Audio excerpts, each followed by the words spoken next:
And maybe just, let's see, do Is we it want this on? part recorded? Do we know? I don't know. No, it's not. So we'll stop You the might just wanna start video recording. and stop recording. This is it. Watch it there. John Burns.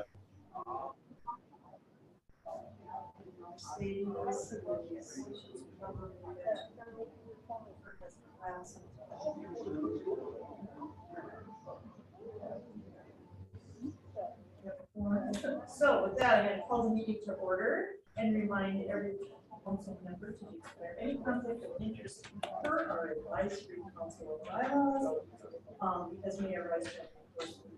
Anybody have anything?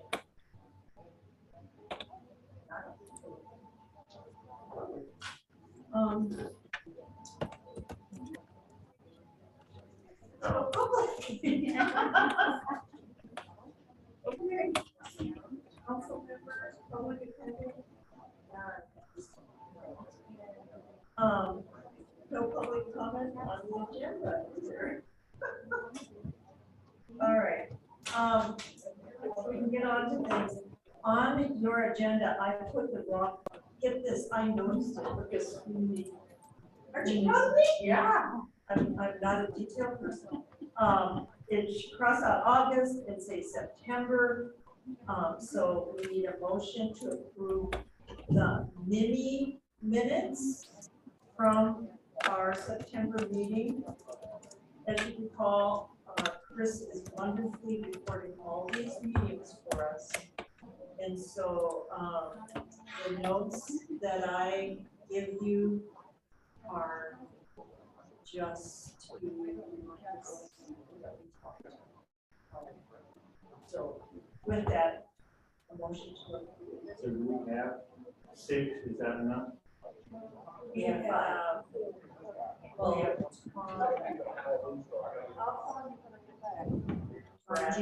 Fergie. There's 6, I think.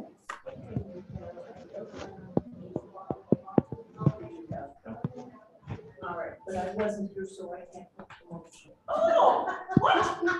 I make the motion. Chair. Second. Terry.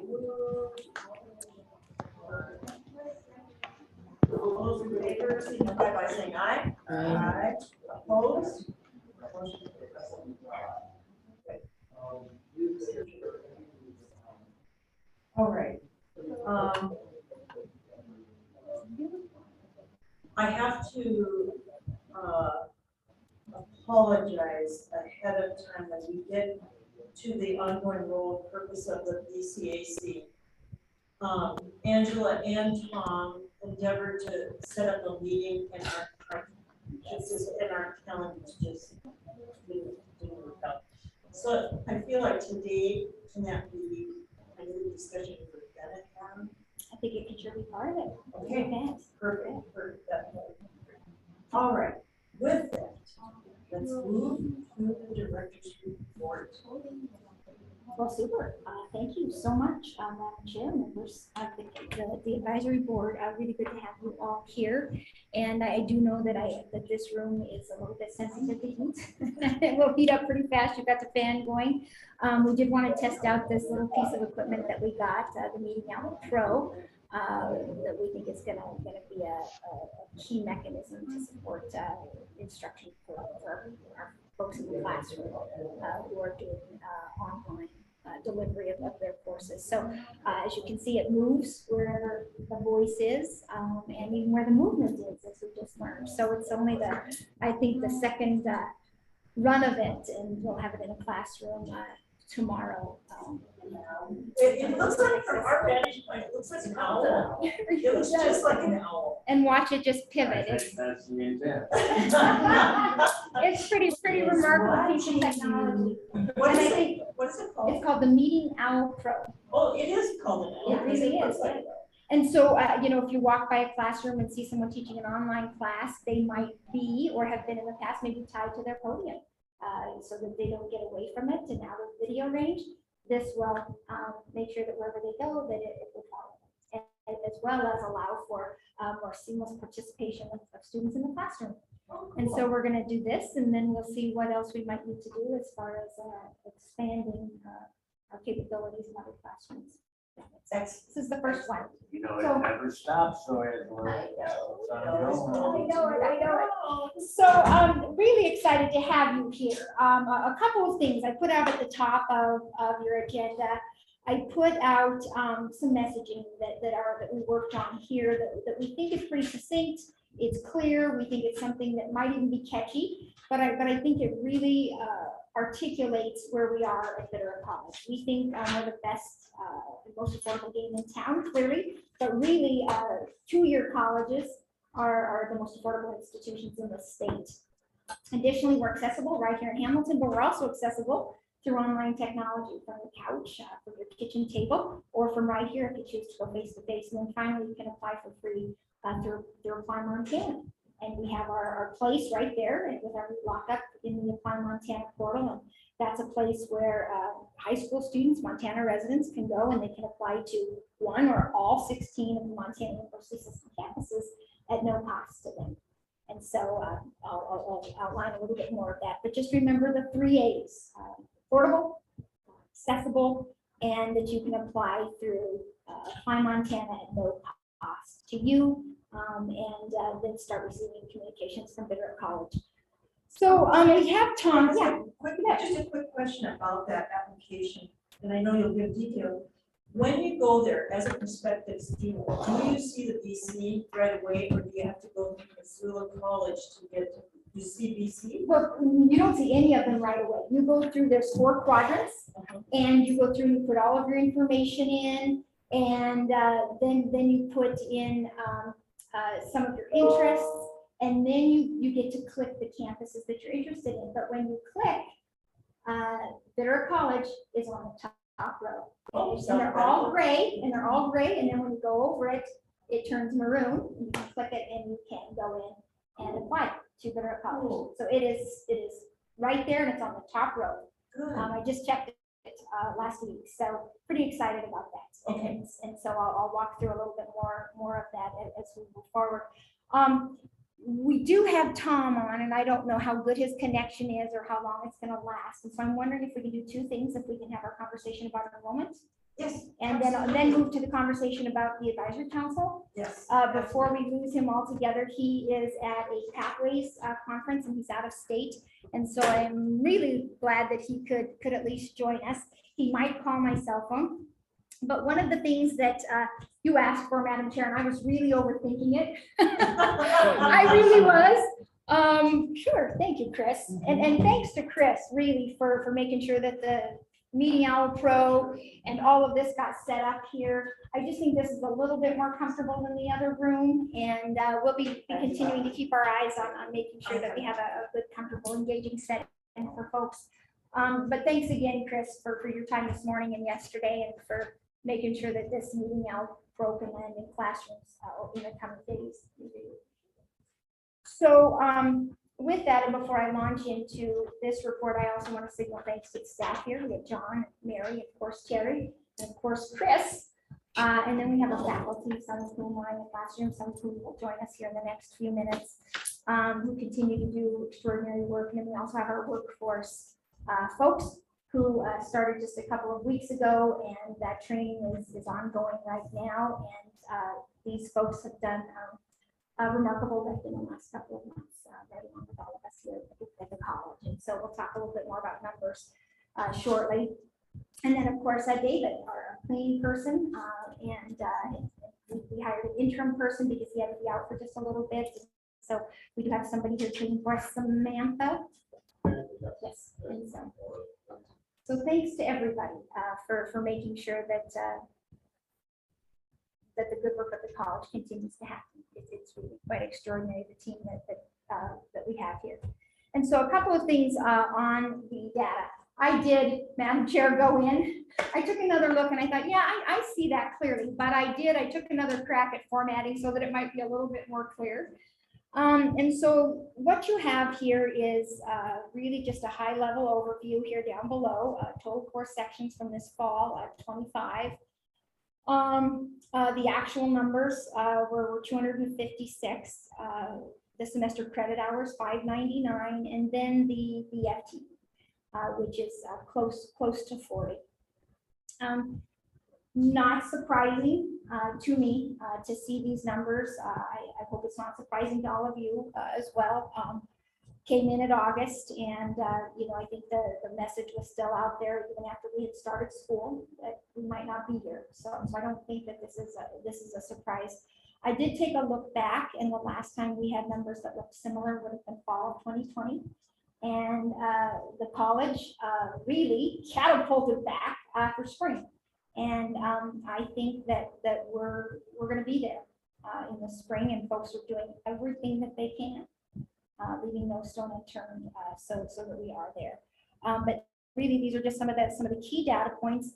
One of the things that I shared with you last time was the notion of putting some of our coursework out on the platform. We're also maybe taking some of our classes that aren't offered presently online, but are just face-to-face, and working with the instructors to be able to move them so that they are online, so that we can grow some of the enrollment. And so really chewing through a lot of this data, the OT where I spend some of my time too, we are really just at a place where we're starting to put out our census numbers. They're finally in a place where we can say, yeah, they're final. And so I've been chewing on this. It's relatively new data, and really taking a high level look and also an in the weeds look, so that we can make some decisions even out ahead of spring, to see what we might be able to do to grow some of these.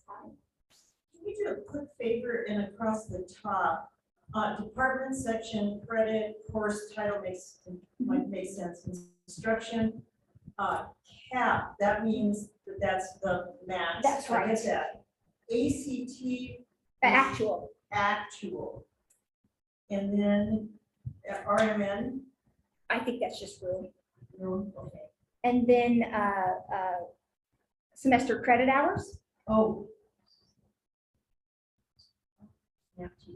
Okay. Yes. Okay, great.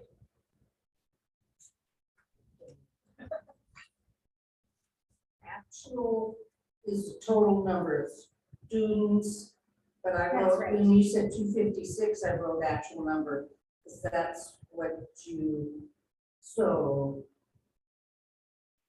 Those are bodies, In 256 those courses. bodies in In those the courses. courses. Is that, okay, in that course, so it's a duplicated count sometimes. Yeah. Then the FTE is full-time equivalency of student. Relative to 15 credit hours. So that's exactly right. That's exactly right.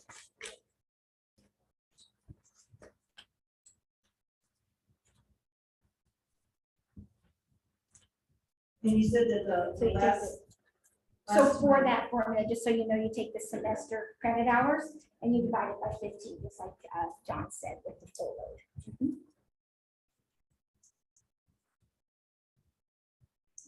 Well, fine. Yeah. Well, yes, and Never grades back for.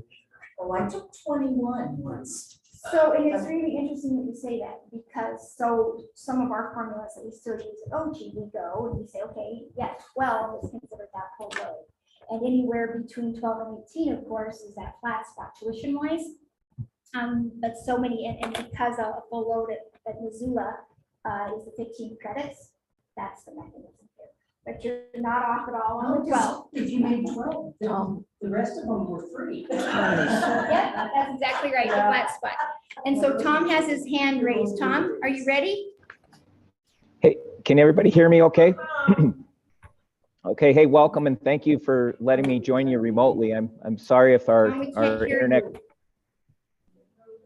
He's not muted. Because you are controlling the views. Can you guys hear me Tom, now? if you want to call me on my cell, I can answer it. I'll do that. He's not okay now. So just an FYI for people, in Here it case you look at the list and you're wondering, so why is my MK 192 all zeros? It's likely because the formula doesn't like a class that is variable credit 1 to 6. So.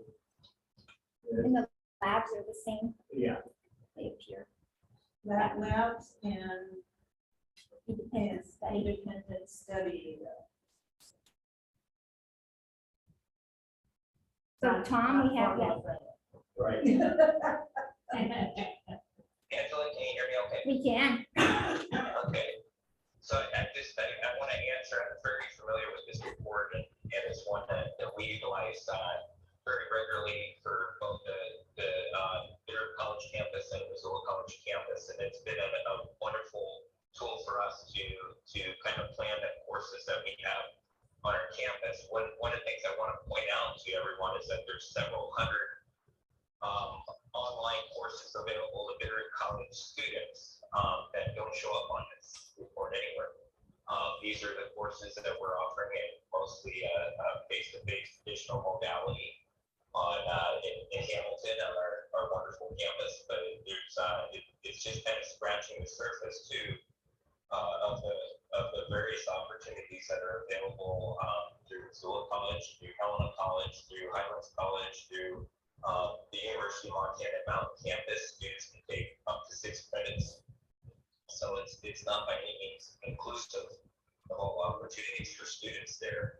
We're working on right now. Part of the reason I'm here and I'm in Wyoming is that we're part of kind of Pathways Institute for both Missoula College and Bitterroot College as well. It's a 2-year focused initiative that has been shown to really help students in other states.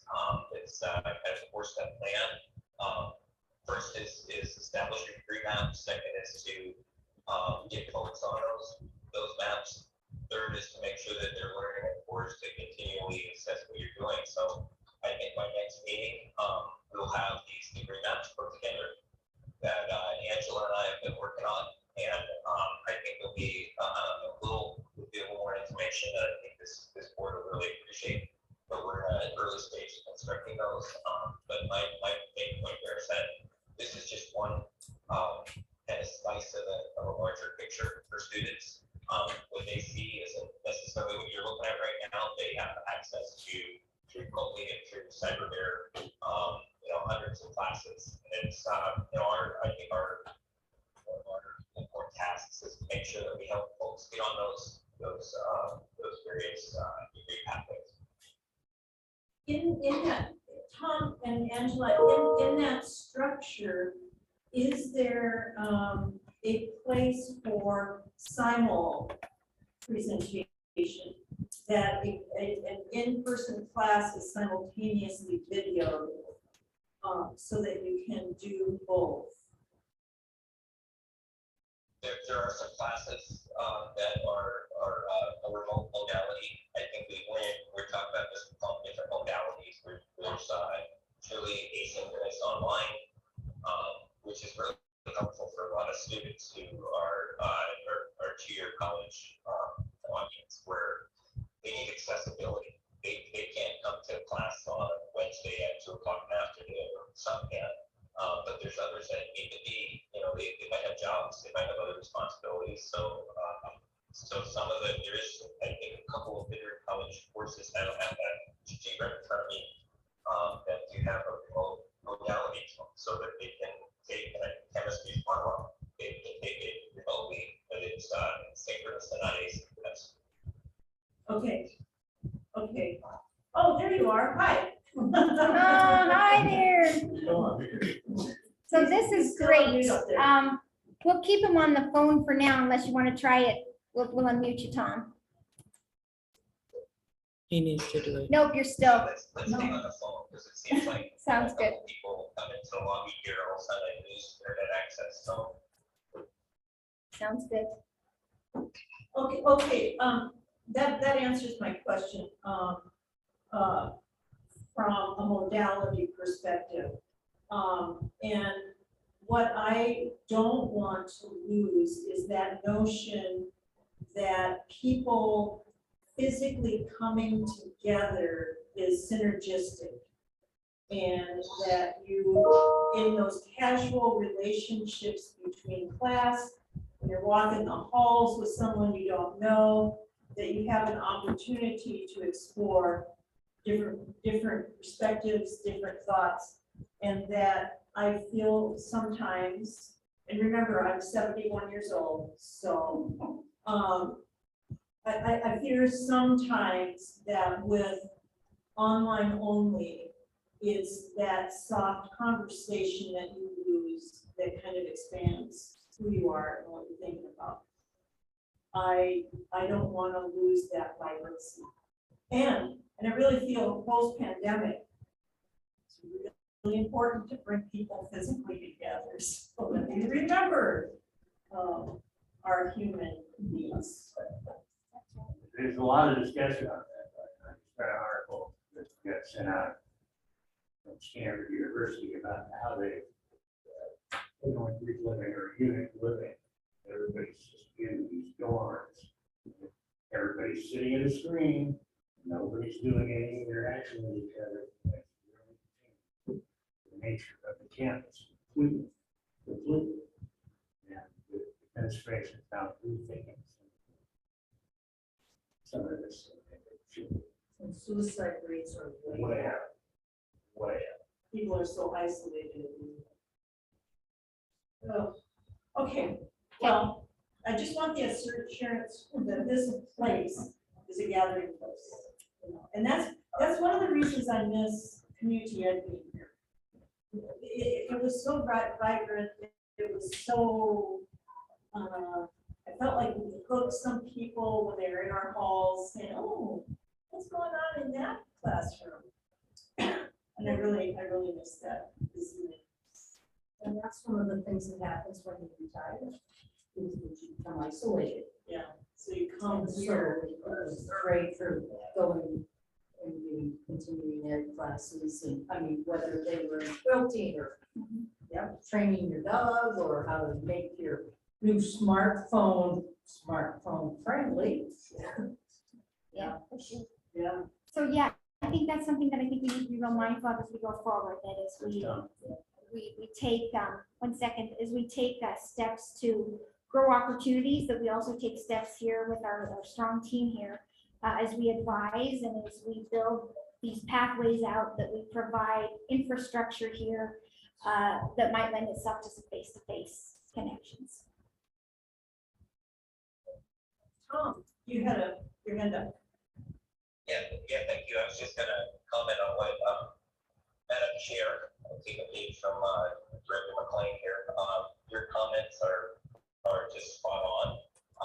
What we research literature, what you'll find is the term social integration, and we will never have a cohort that's going to be successful without some social integration and having folks like you say get together, walk around the campus together, have interaction with others. That's so critical to both engaging students, but also in keeping them in retention. So I think we're on that.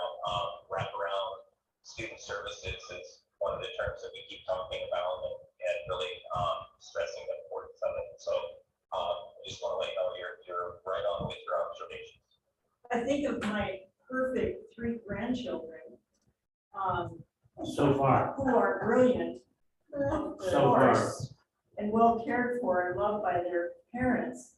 And I watched their social skills just diminish over the COVID experience. And I mean, it was heartbreaking to watch these beautiful children not understand, not know, and lose confidence and lose kind of their place socially, or have a place socially. So that's what I really don't see that. I think we need to be mindful of that as we go forward, for sure. So anything else on that, Tom?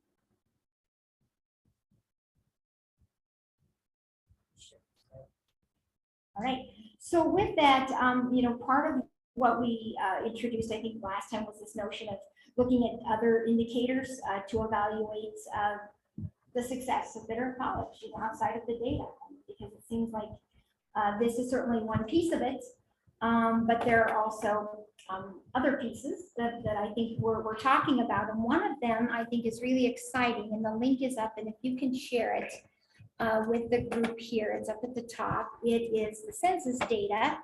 And one of the things that it does reflect for the first time, and that is our workforce development numbers. So you're going to see here, if we can get it up, let's see, it's up at the top of that band. Go away. Let's see. If you, so what you're going to see here is it, nope, not that. Over that one, it's going to be right there. There you go. So if you scroll down there, and I'm going to let Tom walk through this a little bit more with you, but it shows our partnership. If you just scroll down a little bit more, Chris, our partnership with Accelerate Montana. Now, these are not just our numbers, but these are numbers that are appearing that reflect the strong and important work around workforce development. And so these are becoming a part of the data story, not just for Bitterroot College, but for colleges across the state. And so, Tom, do you want to build on that conversation a little bit? Sure. So first thing to note here is that we're all in this together. And when I say that, I mean that when we look at numbers across the University of Montana campus, our census data is it's actually measured. It's one measurement in time. This is not the final numbers, but this is the one that's used for historic comparison. So if you take a look at these particular numbers, these are reported on the 15th day of the semester. That gives folks time to pay their bills and to work out whatever arrangements that need to be worked out. You take a look at the number of freshmen that we had, we're pretty even Steven. And again, I look at Missoula College and Bitterroot College as we're in this together. And we can take a look right down at the growth we're seeing is really in new enrollment, and that speaks highly of the things that have taken place at Hamilton High School, Corvallis High School, Stevensville High School, and of course the other schools across the Bitterroot. You see that there's a big spike there. We're up by about 50. And since this data has been collected, I know that number has grown quite a bit more since then. You'll see one of the areas that we lost students on this, continuing students. And so that was kind of really something that we're analyzing right now, trying to come up with why do we lose those students? It's hard to recruit students.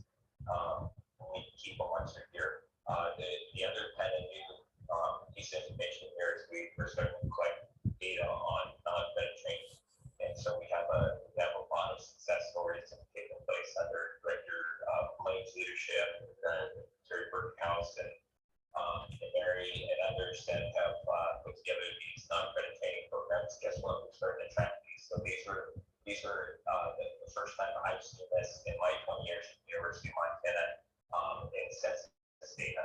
And so it's our first attempt at it. And I'm hoping next year we're probably going to show thousands of folks in that category, and the number of the folks that are down in the group now. So I'll just kind of pause there. My message is that the success that happens at Bitterroot College is shared with the rest of the University of Montana. The same thing at Missoula College. And really my message is that it has been since day one here. We're in this together. And whether we see rise or drops in enrollment, that we're working together on this. So I'll stop there and just kind of open it up. See it down at the bottom left hand, Accelerate right there. See that? So those are the collective numbers. 2022, 758, Right. and then percent change. Yeah, that we don't have anything to go off of. I Okay. think that those were from all of last year, I think. So I would total, say from probably, what is the time period? Would it be from fall to fall? And next year's will be recorded in the new. okay, Where these numbers come from. So, and again, there's no historic data to compare it with, yeah, because it's the first time that and I think it might be the first time that we've collected this data and shared it, definitely at the University of Montana, but maybe first time ever across the state. So this is an area that we've had lots of discussion about, and we made a conscious decision this year to start tracking it. Well, we can track it. We haven't always been able to track it either. So much of this happened kind of okay, without a lot of applause, and it's just taking place. Now with Accelerate Montana, we're able to track that data. it's great data. So for this year's state this is not, this all lists, Missoula College. So does Missoula College include the Bitterroot College students? Yeah, yes, it does, Candy. So that whole, if you look at those, and we have them broken down into those various kind of categories. There is no breakdown between Bitterroot College students and Missoula College students. They're all Yeah. considered two-year college students at the University of Montana. Part of the reason for that is that we pay the same fee table. We have the same tuition rates. We pay the same kind of service fees and healthcare fees and things along those lines. Okay, so it doesn't include the other UM two-year programs, though.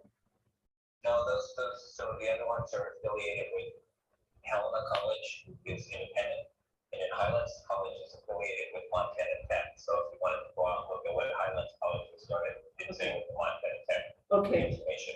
okay. My question would be, can we ferret out, and this has been a long-term question to the UM, can we ferret out the same exact analysis just for Bitterroot College someday?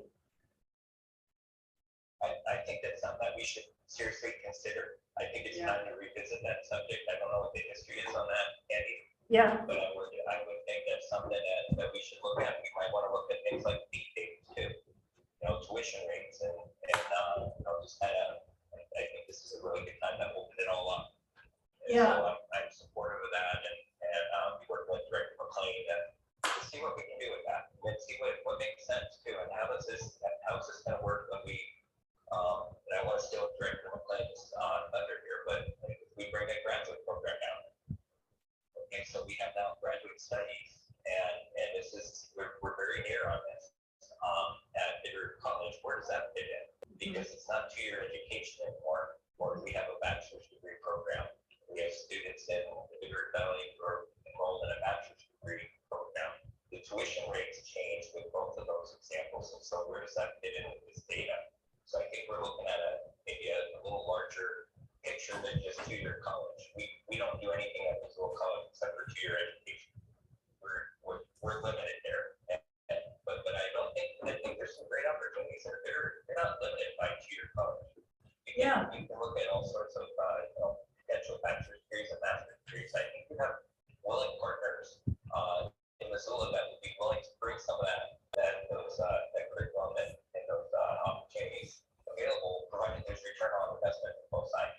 So I think we're at an opportunity here to be really innovative, and I'm just applaud Director McLean's efforts to kind of get us going in that direction.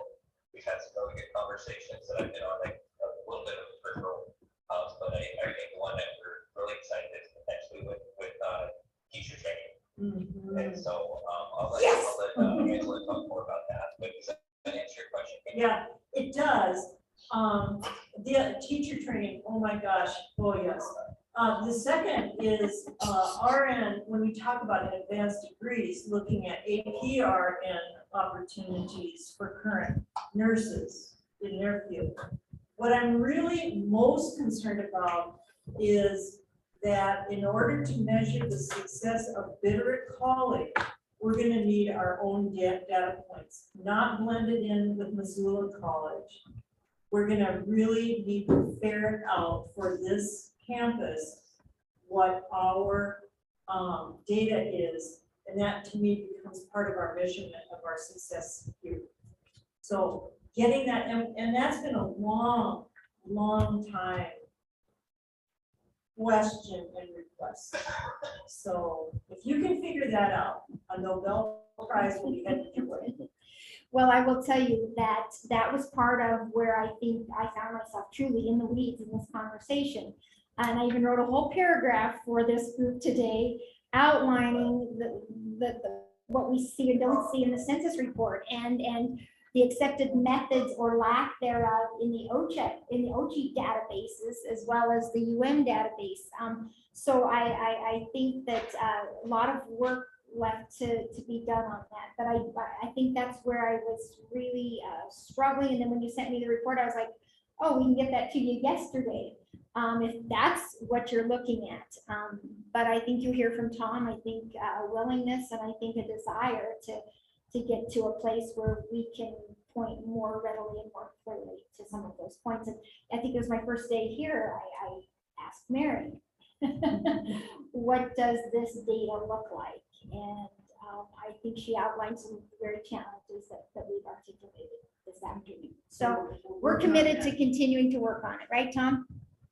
Yeah, and I think we're in a world too that, let's make sure that we come up with good definitions, because I'm not sure we have those just yet.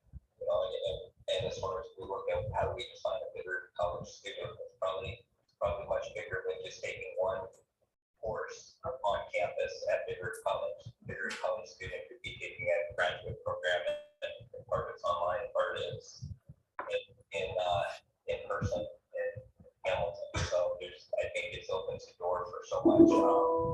Like our LPN program, we have a wonderful LPN program, but they don't show up in any of these numbers. They're Bitterroot College students. They're taking courses at Helena College. So how do we define that they're Bitterroot College students? And I think there's work to be done. And I don't think we have a good handle on that yet, but please know we're working on it. It's something that I think we talked about on a weekly basis. Last week we talked about, like, let's just create a whole new fee structure and start over again, and have an entry portal for Bitterroot College students.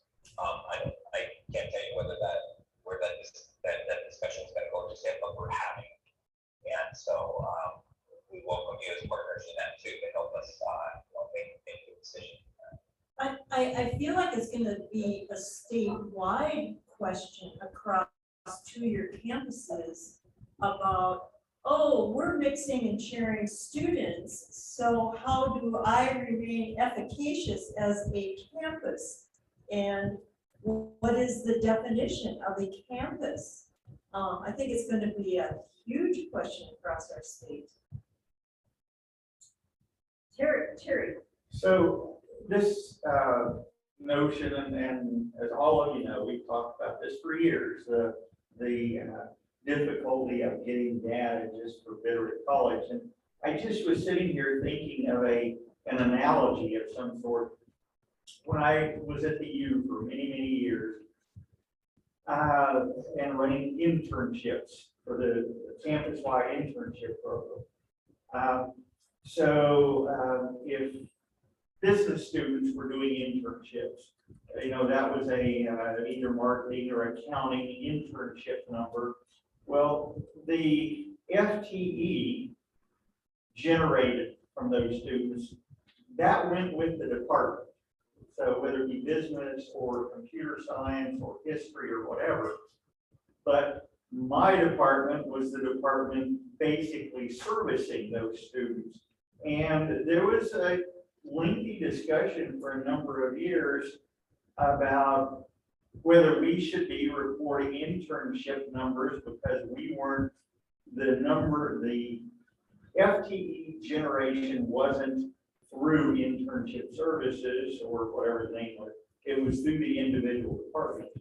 And it was finally decided, this goes clear back to George Dennis, that while the money went with the individual departments, that we needed to be reporting, what our workload was and what we were dealing with all of these other departments. So similar situation, my department wasn't getting the money for, and literally it was $600,000-700,000 a year campus-wide, but we were servicing all that, and it was just part of how we could show that we're worthwhile. Determining your worth. Yes, exactly.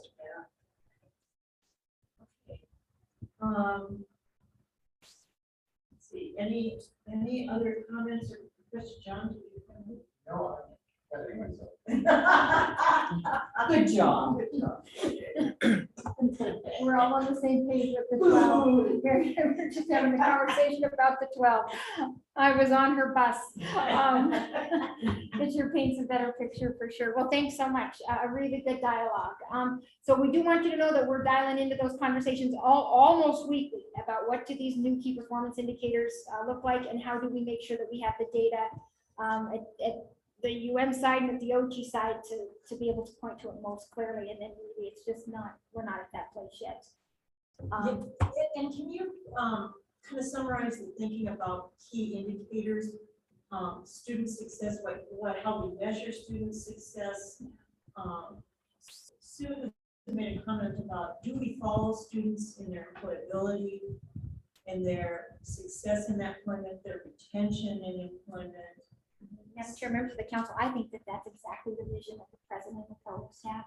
Okay. And one of the things that Dean Gallagher continues to point me to in our conversations about the next iteration of Bitterroot College is how do we provide the excellent wraparound services that we've already been providing in the 2-year setting for our 2-year students, our gen ed students who plug in on occasion, but to all students at all levels here, whether they're workforce training students, 2-year students, 4-year students, master students right here. And how do we acknowledge the time spent by our advisors and their successful starting up and completing of a pathway that Tom alluded to. And really that needs to become a part of the picture. I think that's what you hear from Dean Gallagher. I hope it's what you're hearing from me. And I think we want all of those pieces to become a part of it, because it's not just success being able to in one fall say, okay, here's what this credit hours look like, here's what the FTE looks like. The true success comes when they have completed and ultimately when they land a job. So well, we're working on those pieces. So we hear you, I think, loud and clear. And I think there's models that we're looking at where this has been done, and I think that we can certainly continue to look at those, but also figure out how what we're seeing meshes best with our model of Hamilton. But you're spot on. I think with the direction, I keep pointing to Mary and to Terry, in that we are so proud, and I want to make sure that folks understand that I think leadership recognizes that what happens here in Hamilton is so special, so very, very special. And it happens as a result of people who really understand their craft. They're deep into it. They understand the advising piece, beginning to end, and talk about follow-up. And then also supporting students through financial aid, whether it's workforce training, whether it's academic advising, just some really good stuff. Okay. Yeah, so very good. So then, do you want to move on to the advisory council? Yeah, let's have that conversation. Before we do that, is there anything else on here that you want to highlight? The spring registration? Oh, a lot, yes. But I thought that maybe we just cover these two while Tom is on, and just in case. Or Tom, are you okay with just moving on in the regular spot in the agenda? Oh, okay, so then maybe we will circle back up to the top. So we have spring registration opening October 31st, and really what we're trying to do is just make sure that everyone knows that we're still here, that we're open for business, and that we can provide student support into these pathways that Tom has spoken to, but also continue to support students through our gen eds, into our workforce training for spring. We have been out and about, which is also part of that conversation, but right now, I think the team here is of a full mind that we need to do all we can to make sure that everyone knows that Bitterroot College is open for business. They can take their gen eds here. We certainly have an early college focus. We think that there's some promise there, and hopefully come November when we meet, I'll have hopefully some news to report on that front. But we think that there's some promise there if we can promote that most successfully to some of these high school students, where they can come to our campus or online and do some early college, maybe in addition to some of the dual enrollment that they're taking. So then Tom alluded to the programming, and one of the things that you will hear probably in the next week or so is that we have partnered successfully with the University of Montana to start a cohort of a Master's of Arts in Curriculum and Instruction, and we will start that in January of this year. And basically, the model that we're hoping to follow there is one where perhaps folks can do two things. They can either take the courses remotely, but they would onboard through the supports here in Hamilton, Terry, Mary, and hopefully get everything done here as far as starting their coursework. And that process would be very seamless, everything from registration to financial aid. And then once we have the cohort in place, you know, we're talking about the notion of if it's an online course through the University of Montana, which is already set out, that they can maybe come to a room like this and have a facilitated opportunity, getting to that point that you spoke to at the beginning of the meeting, making sure that we don't lose what makes us special, and that's our people connection. And so those conversations are being had right now with the folks at the University of Montana. Now, because we wanted to get this rolling in the spring, we're going to go with the faculty, the team, the mode of delivery already in existence at the University of Montana. One of the things that they're looking at is how we can plug in our people here.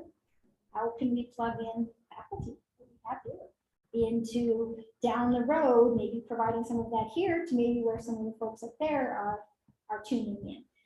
But for next semester, it'll be through the already existing faculty.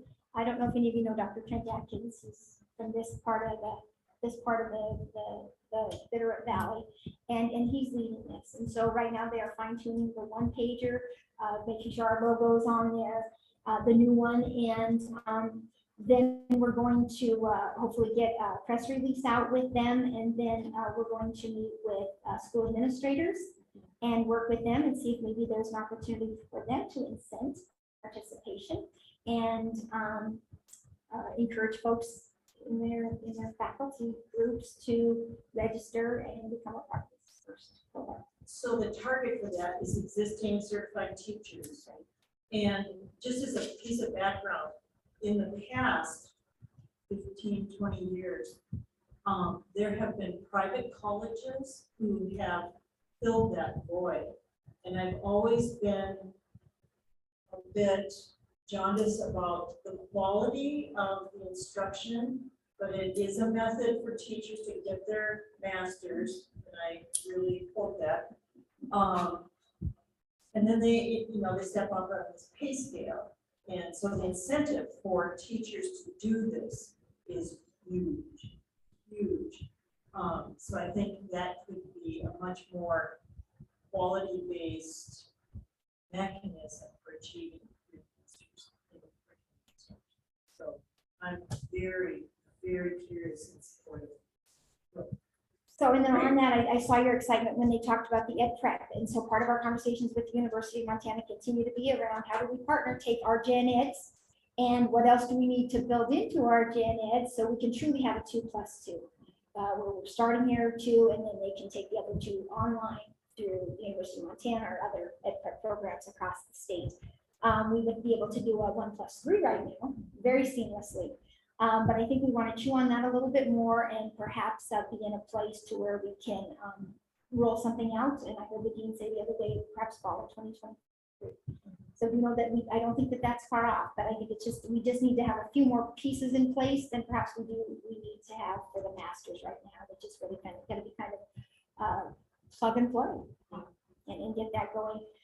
One of the things, and I'm going to just hit on the high points here and let Terry maybe elaborate, is we've had great conversations with Rocky Mountain Labs, several of them, on something that would be a one of its kind in the country. We sat down with them early on, I think in August, and said, what is it that you need? And I think our minds originally went right to biotech. And what we learned from them is that a lot of the hiring for biotech really happens kind of through folks who are there, the training that happens that way. But what they did say is they need folks trained to be who work with their animals. And so, Terry, so there is a certificate, and Terry, do you want to kind of outline what what we're looking at right there and maybe in a position to roll out in the spring.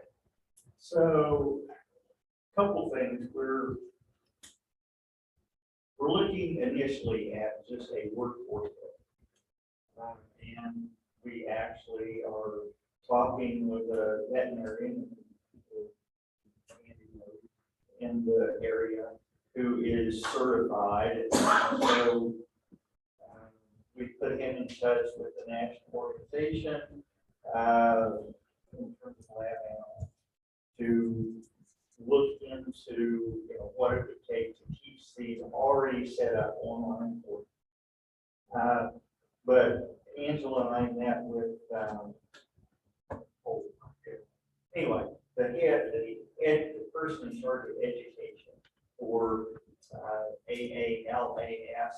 Don't ask me to tell you what all that stands for, but it's Animal Lab Science. And she was quite excited. She said that, while potential students can take these online courses and then on their own, and then sit for the national exam, and there's various levels of that there were no schools, as far as she knew, who were offering this in person. And she thought that the combination of these online courses with somebody locally leading the discussion would lead to people better prepared to take the national exam.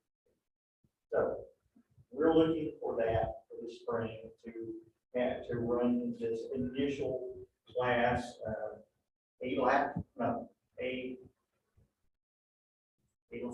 I think, so that people can, at the end of that, they have to have work experience. So some of these people are already working at the lab, and possibly comics down the road ways. But yeah, so that they can take the course. If they're working in one of the labs, they're getting the experience, and then they can sit for the national exam. The little bit longer term plan is I would like to see the course set up as, I'm just going to throw this name out, as Intro to Animal Lab Science, like 1 and 2. If we could actually set up a course, I think it would be something that students would look at and say, oh, I want to take that. Even if they're not interested in working at one of the labs, if we could set it up as a traditional, like 3-credit college course. So that's something we're also is in the very initial stages of finding out, what needs to be done to get to that point. Well, that's very exciting. That's exciting, very cool. And so one of the things that Smith worked at here were tonics. It's kind of having a welcome to coming to town. We want to meet some folks, and we're going to head right over there to that, and look forward to partnership with them. And we have meetings set up with GlaxoSmithKline,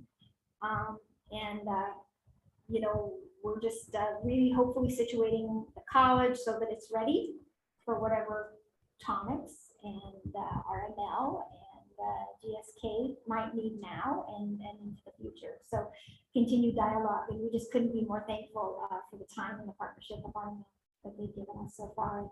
And Terry really has taken the bull by the horns on this and has made great connections with the ALAP folks. So moving forward. All right. Well, at least have the workforce development, I think, ready to go by spring. I will say that Marshall Bloom over at the lab has been a big friend of the University of Montana for years. So when we first contacted him several weeks ago, maybe 2 months ago, about, is there any way we can help you guys out? I mean, he was really excited to come over and talk to us about ways that we could be involved. Is he still director or is he emeritus? He's still working there. He's been there forever since 138 by now. He looks damn fine. He great. So there's those pieces, and then I do just want to let you know that we had a great visit with the Chamber of Commerce last night, and we got terrific feedback around the trades and the need for, and so we quickly arranged a visit this morning. I visited with Tom. We arranged a visit with Shane Kravitz from Accelerate Montana, and we've offered the worksite ready through the Missoula College. I think conversations have been had, or we've been set to offer, but there hasn't been any takers. And so what we need to do now, this is part of our next step, is convene the partners, including the contractors, and then really market the heck out of it so that we can put something out there and have it in place for spring for employers to be able to hire worksite ready folks in the summer. And so we're considering really amplifying our partnership strategically with the high schools here so that we can deliver maybe some of those worksite ready workers. We have boxes in the back of the gymnasium full of equipment that were ordered. And we'd love to open them up and to distribute them and use them as part of this. And so we think we might be in a place now to do that. What's in the boxes? I think Tools. for Oh, student participants and so like a belt and a stuff that will in it. We're talking table saws. Big stuff. And bigger. It is. Oh. Okay, Tom, you had a it's comment? remarkable. Yeah, just if you don't know anything about the Job Site Ready program, Job Site Ready was created 3 years ago. It's not just a Missoula College program, it's a statewide program. It takes place at, we've been able to deliver to nearly every junior college across the state. And I've participated in it before, and just seeing it's been my first time watching it was a bunch of students from Hellgate High School who they do that. There's 15 hours of online emotion training, safety training, how to make measurements and how to use the tools in a safe way. And then the second half of it is a workshop that lasts over several days and is delivered on site. And in that, everybody gets the very first thing. And this is what was really cool for me to see is when those young people got tools. So they get their tool belt out, they have hard hat on, they got all that. Then the next couple things are a workshop where they are in intense training on how to use power tools, and they build something. And so it's been extremely successful in other areas across the state, and we need its participants from the Bitterroot Valley, whether they're juniors in high school that are going to be rising seniors, making great summer jobs, or whether they're folks that are looking to retool. But we really need some help from the industry as well. We really need those folks to help out. And I'm sorry, I have a background here, so I'm gonna use. I would point out, we need to be mindful that the bloom was a little bit off the construction world, and it's going to get worse before it gets better. Rising interest rates and the demand for labor is falling off the back of the truck. And right now. Yeah, what? Okay, sunshine, any other Yeah. comments? True story, Yeah, true story. Yeah, hopefully it's temporary. Well, or not, it was a little bit silly there for the last 10 Yeah, years it is. after. Correction. And we had a very short memory from what happened just 12 years ago. Yeah. So from that standpoint, it's mindful in society. Yeah. Yeah, so I guess, and I would just wrap that up saying that we are really trying to make sure that we demonstrate responsiveness to the workforce needs of the community. And I think that we have short-term, long-term, and ideally we can get these tools out of the box and into the arms and the hands of students who will use them soon, before things do slow down enough. But we like to anticipate they might as the economy shifts. Okay, all right. Got So- that down. So one thing I would throw out is another example of something that is in the very early talking stages.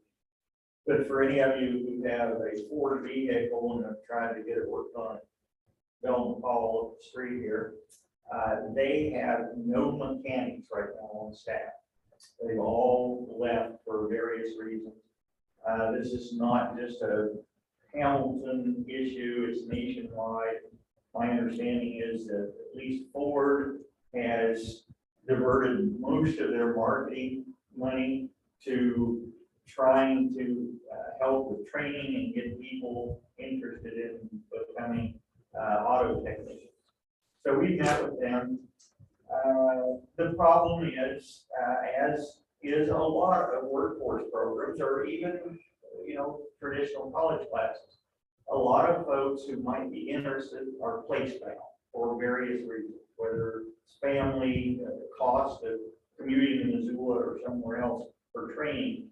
And there are high school students here in the valley who have indicated an interest in auto mechanics. There are people who stopped in at Bell McCall and said, I'd love to become a mechanic, but I can't leave here to go to a program, whether it's in Montana or outside of Montana. So last week at the conference Angela and I were at, I talked to a few of the folks around Montana who have various types of auto technician programs. And there has been some positive comments that possibly they could offer online courses here at Bitterroot College. And then as if we can come up with a service bay in Hamilton where students could then get a hands-on training. So not sure where that's going to go, but again, just trying to work with the local employers and offer them a trained workforce from local people. And one of the last things I'll say about that, Neil up at Belton Hall, he said they've had several people from out of state interested in coming here to live and work. They're already trained, but when they find out the cost of living here, and they're like, well, I can't move it. So that's the reason we're sort of trying to look for people who already live here.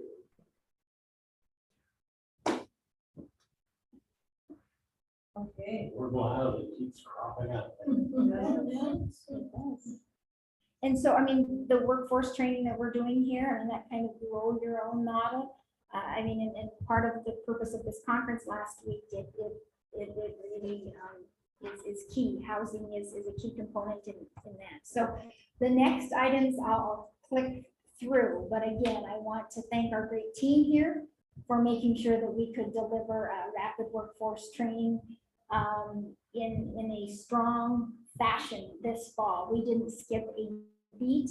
Our CNA numbers are at 5. Our CMA numbers are at 13.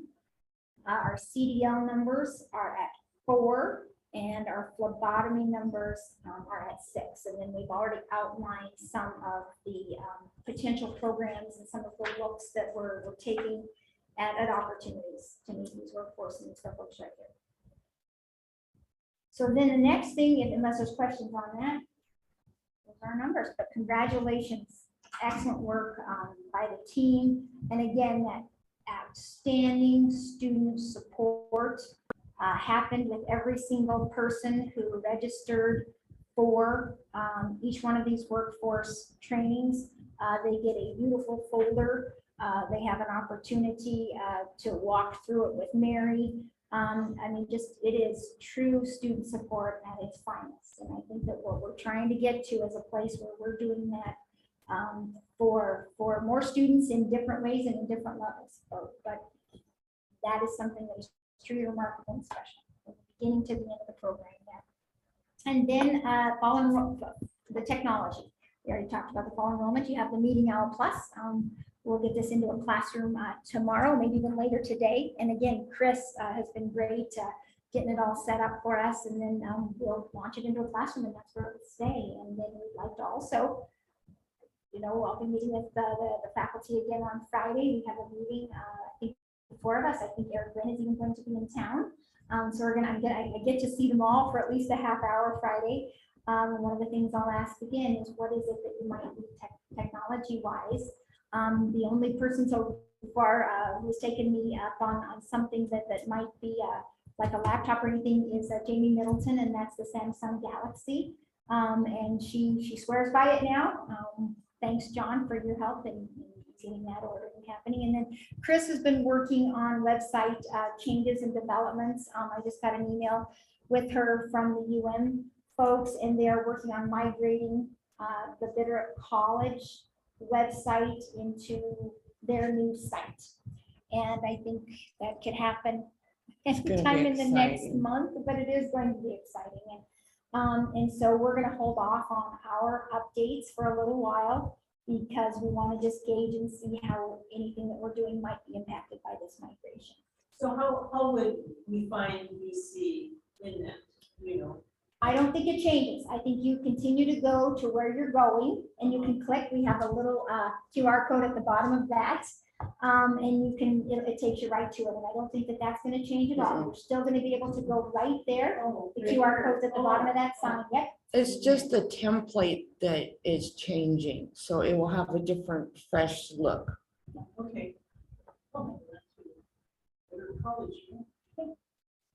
And so just so you know on that, last night, just something real inexpensive, met with the chamber, left there and put basically that, but on this size in the hands of folks so that they could put them in business windows. And we were just talking about this morning how we could do more of that next week. We're going to get some card stock, get them printed up and do more of that in business windows. I was thrilled last night. But I think folks seemed excited about taking them. We also have banners for each of the high schools. We left a banner there last night, and businesses are going to start propping it up and putting it in highly visible places. And right now, we have a couple of our banners right in a couple of our high schools in the area. So trying to get the good word out specific to the Bitterroot. I have to tell everybody, and I haven't had a chance of going into this. It was funny last night. I was sitting there watching Al and Jody from the chamber looking at each other, watching. Because normally when we have a speaker, they allow 10 to 15 minutes. And so they start early, but we normally start at 4:55. They start at 10 to 5. So that the speaker can have 10 to 15 minutes. And normally, that's all we need. There's usually hardly any questions. But there were all kinds of, I mean, there was people were really engaged asking the endless questions, and it went for 40 minutes. And I hope that folks left there, I think with an understanding and the recognition of, you know, and I have these lines for you, of the new branding and the University of Montana Bitterroot College, but really this is your college. This is your college, and your contributions to it now and to its future are powerful. And let your voice be heard. And things are materializing every single day. And so I hope that that is what they left with. I'm honored that they gave me so much time. I'll have to treat them to a drink next time. If I run over, that can be the deal that we make. But they were entirely gracious and some extraordinary feedback that we got that I think will guide us. And so this is all part of this whole connection. You're going to see our billboard up. It's ready to go up. Watch the beginning of November. And I think you're going to be excited about it. And we're working on some other things that we hope will tell the story of Bitterroot College, where we are, where we hope to go. Additionally, trying to keep track of what everyone is doing, where we're going, how we're doing it. We had a table at the college fair a couple of weeks ago at Hamilton High School. Mary went and set us up, and yep. Yeah, we did. And it said Bitterroot College. Yep.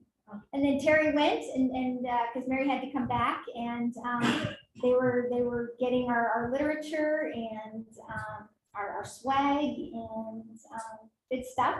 So thanks for folks there. And then we were at Stevensville. Just a comment about those things, that I see the list.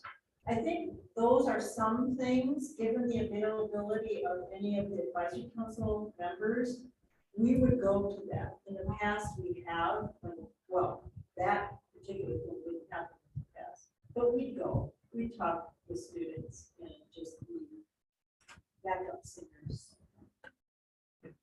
Well, I guess since you've asked there, or indicated an interest, we can print out these signs and have them at the office if folks are out and about and want to pick some of them up and say, okay, I'm heading to Stevensville, I'm heading to Victor, I can take these there. Please come and get them and help us with that. Our goal is to be even more out and about, especially as spring registration opens. See Stevensville, an opportunity to meet every member of their senior class. Hamilton High School FAFSA completion event. I said we'd like to come back and follow your folks at some point.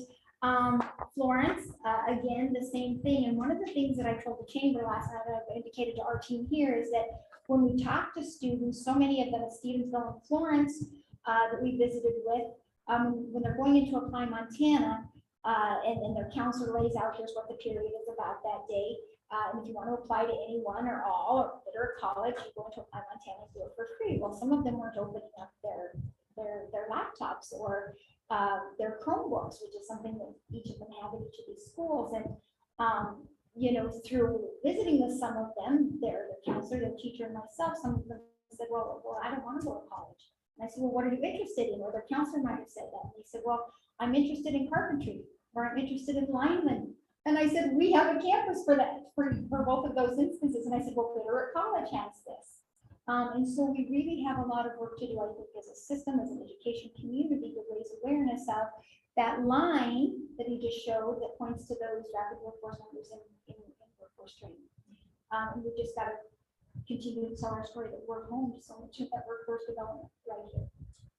That precipitates a question about our name for me.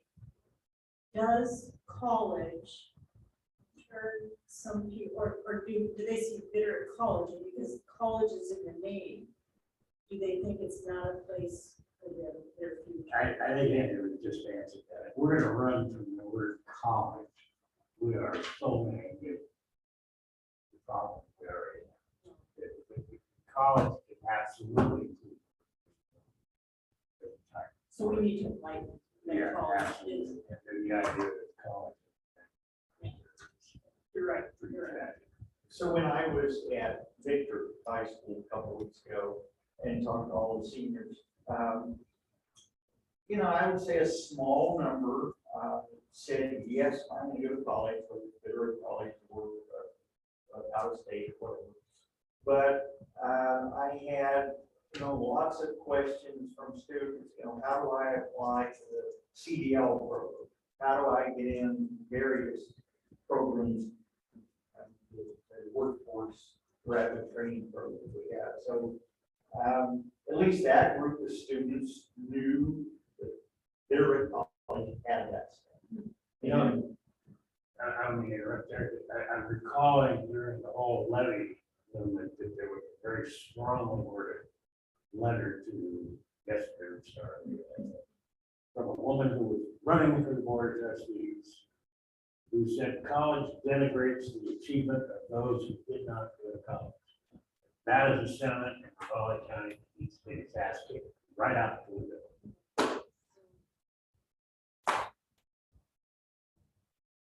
So it's part of the messaging. I think that we all need to take on and be a part of, because I think if we clearly articulate that to students and their families, we can transform this sentiment, I think. And so he indicated he went to Victor. Again, it was a team effort. Mary spent the evening at Darby with their FAFSA night. Sounds like they rolled out the red carpet. Folks were lined up in the hall with their little tables, and they gave Mary an entire classroom with a table. And so we just are so thankful to our high school partners, and we're still working on getting into Corvallis. Just schedules didn't jive, but we are hoping to really work with our folks on in each of these high schools some more, and have some more opportunities to visit with students and their families. And that's really the point of this summit that Terry and I got to go to last week. It was the CTE summit, really a new frontier in workforce readiness and career and technical education. And so we were one of 7 grantees across the state at Bitterroot College to get awarded a future at work grant. And really the purpose of that grant is to train students in high need careers like these up here on our list for workforce in communities where they live, and to market those high need careers to students and their families and to their teachers, and to truly tell the story. Well, our particular partner with this one grant is Bitterroot Health and then the high school. And so we will be working with them in concert to market the need for healthcare workers right here in the Bitterroot, and then also to continue to support training opportunities, but connecting that to moms and dads and teachers and stakeholders all across the board. And that's really the purpose of it. And they can't use Perkins money for it. Our schools can't, OCHI can't. And so this is really filling an unmet need. And so it's a grant to the Dennis and Forest Washington Foundation. And so really an honor to have Terry there representing the college. Shout out to the Bitterroot Valley community, to the Bitterroot College for their work that they're about to embark on with that partnership during the summit there. And then last night we had work with the chamber. So again, working to get out and about more. One of the, I think, exciting pieces of feedback that we got last night was from Vicky Bridger, the president. And he said, what about a listening session? I said, I think that's a great idea. So we'll try and put that together in short order and get folks to a place here in Hamilton or maybe somewhere else in the valley to just say, hey, here's what you think. Here's what you think we need. And what you consider. And again, invite us if we're in town, we can be present for support and listening. That is great. So then here, Indigenous Peoples Day, Indian Education for All with Mike Jetty of OPI invited all of the faculty and the staff to this. There were just a couple of us, but we did have Mike, and isn't he a dear? And he left us with some funny jokes. He's very, very good. We also had a safety meeting with Chuck Emnett of the University of Montana. He came and spent some time, actually walked through the buildings, looked at our signs, went through our lab here. He's going to come back in the spring and work with me on updating our I think our chemical hygiene plan, and we'll be ready to go for next year. Really thankful to him for that. And then oh, and he wasn't even here to do an inspection.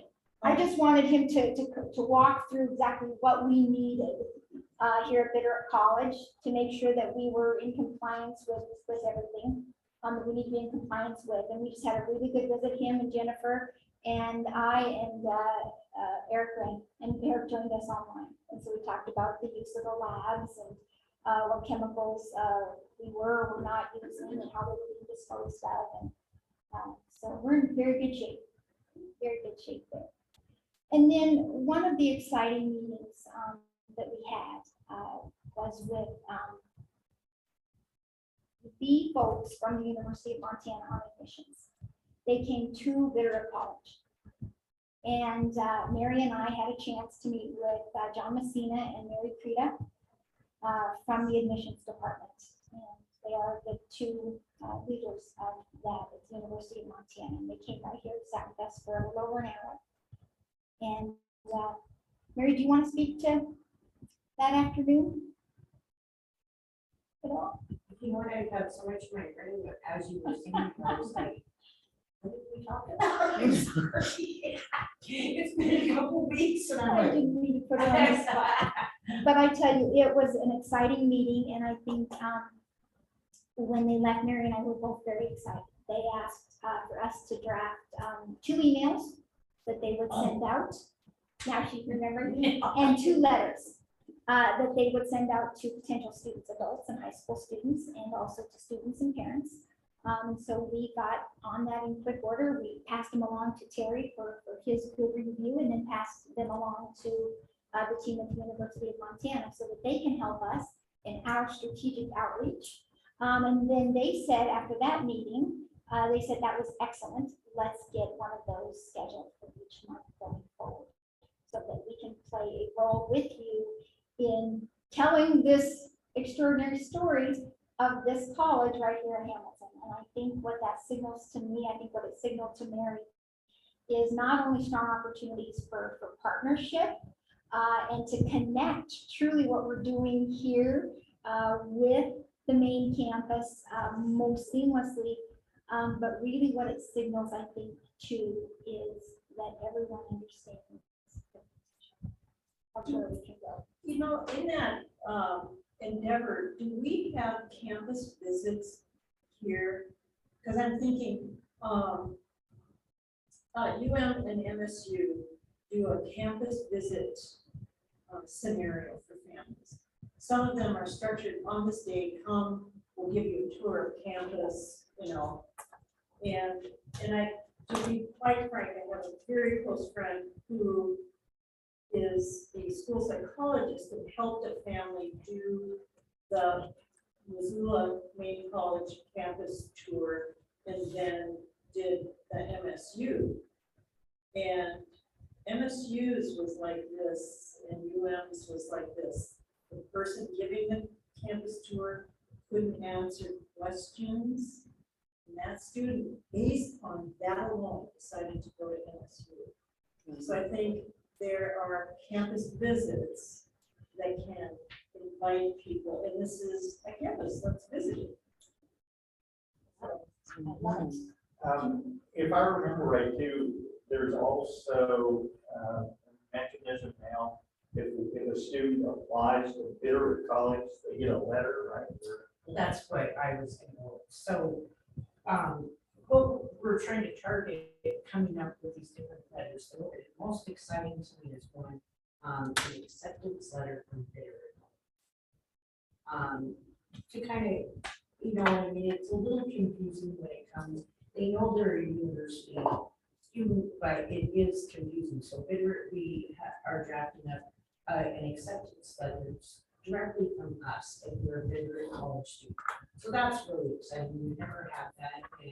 And also targeting 11 to parents of high school students to get the information out there more about the 1-2-3 program and early college, because as we're out there at the high schools, that was the one thing that is really lacking in getting that information out there to parents. And when parents hear about the 1-2-3 program, they're like, you know, because really in reality, how I was kind of explaining it to them is basically that depending on what classroom, it could be a $2,000 to $2,500 gift.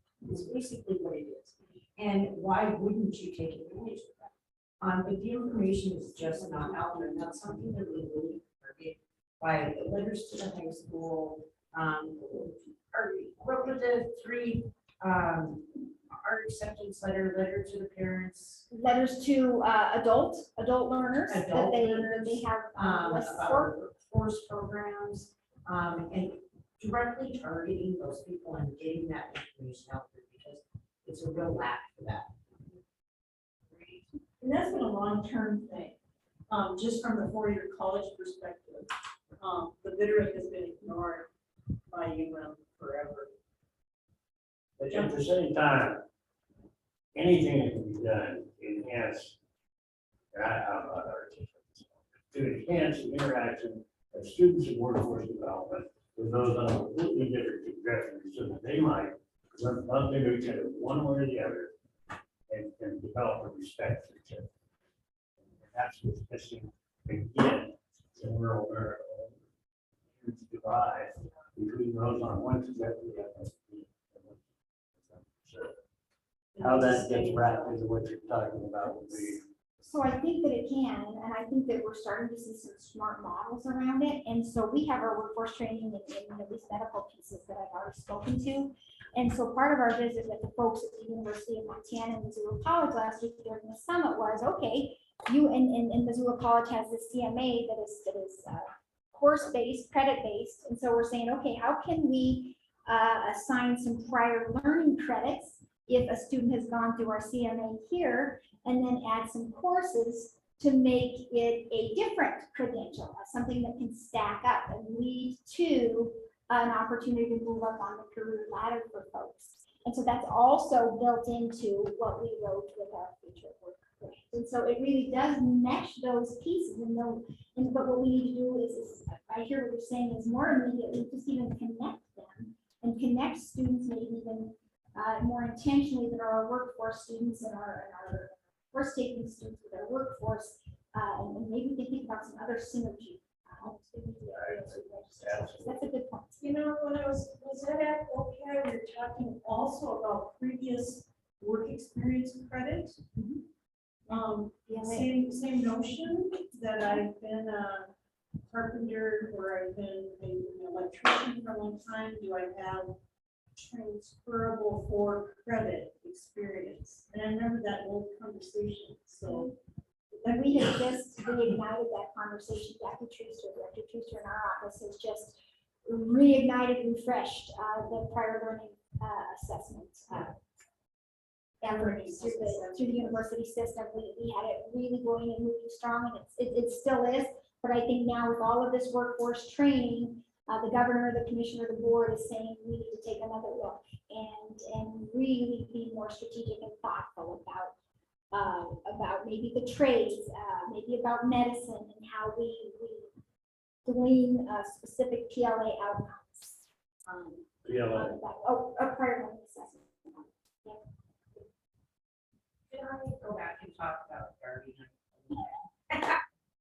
Just because I really, and somehow how it is done, Darby did something different this time around. Instead of, like, we were all three at Hamilton High School through their FAFSA.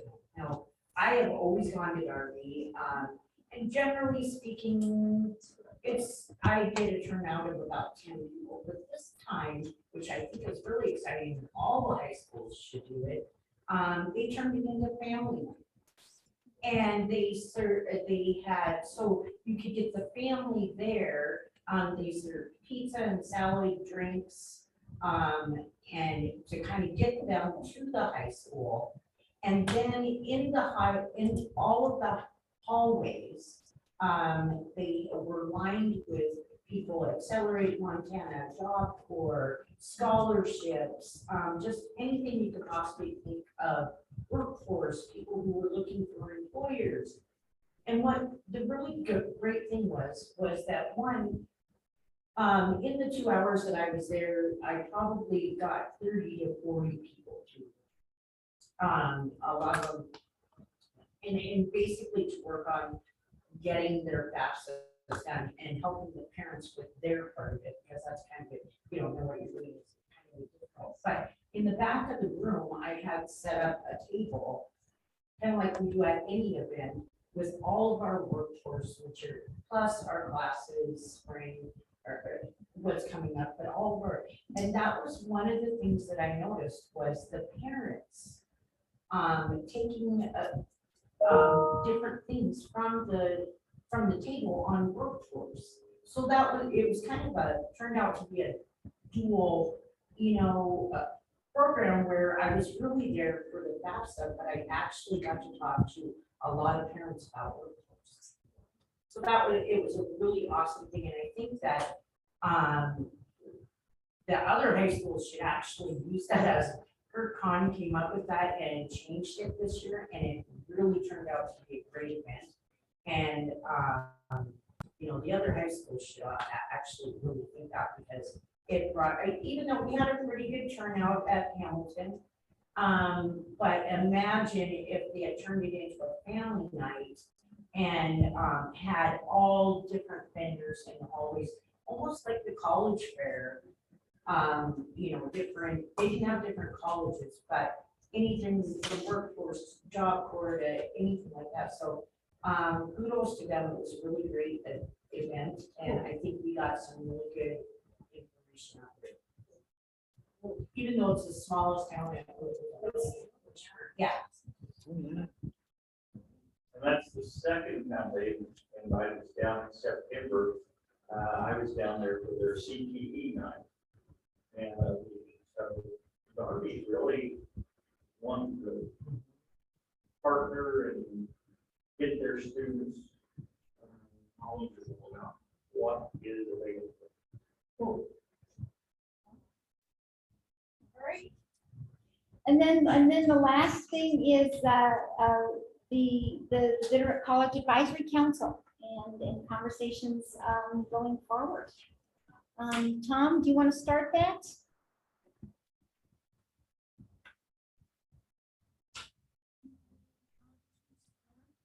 Can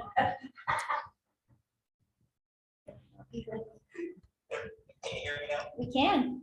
Okay, I'm sorry, I'm fumbling around trying to get off mute on my smartphone here. That's not so smart this morning, apparently. Yeah, so one of the things that continues to, I think, be a kind of a resounding topic is how we engage employers and how can we engage more employers. And I can tell you that, you know, some of the advisory councils and groups that we have up in Missoula are very employer-based. And I think one of the places we want to go with Bitterroot College is getting more employer input. We're starting to, thanks to Angela and Perry and work of others, go out and solicit that. But like, how can we get, I guess the question of group is like, how can we get better engagement from our employer partners, from our industry partners across our community, and work on our, I'll use the word diversity, but work on, you know, having those key stakeholders at the meeting today to help guide our actions kind of going forward. And so I'll stop there and just let you chew on that a little bit and some comments like how do we become more inclusive and really get employers involved with as an advisory capacity for Angela, for myself, and for the entire team at Bitterroot College. You know, I think very intentionally asking those people to join us, targeting an industry. Tonics might be good, they're new to town, but transforming, I hear very clearly what you're saying, knowing that most two-year programs have industry-based advisory councils by requirement. And we're a little more general and could use more targeted membership. Now, I think Becky Barfridge is an example, a great example of who we would be looking for.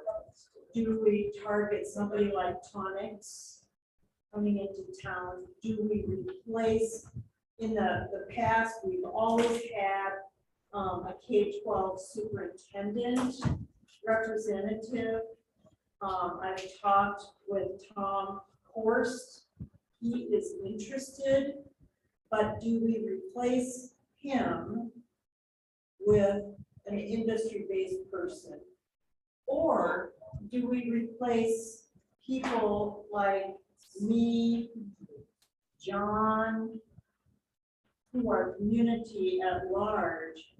Do we replace ourselves with industry-based people to head more in that direction of having that specific advisory capacity?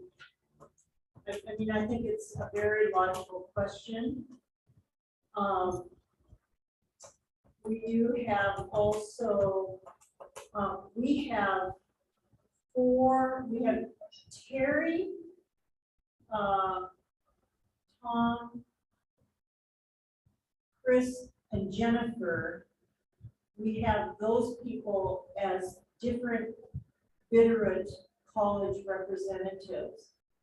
I've always felt that the faculty perception is important and the student perception is really important also.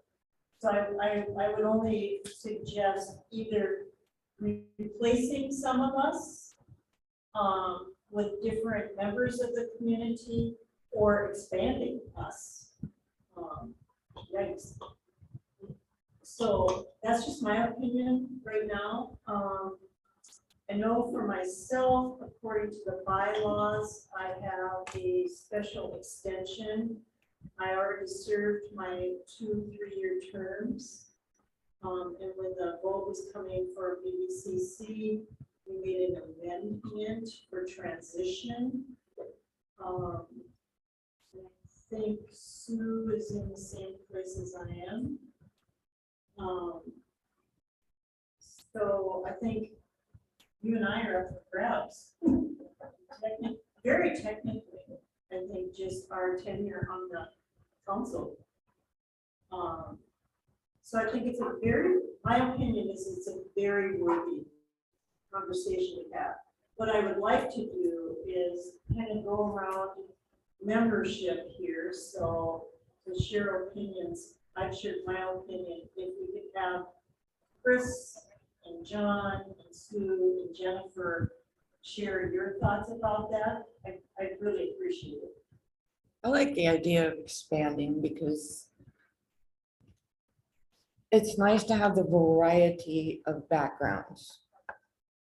And especially we're all here for the Bitterroot College and to try to improve it.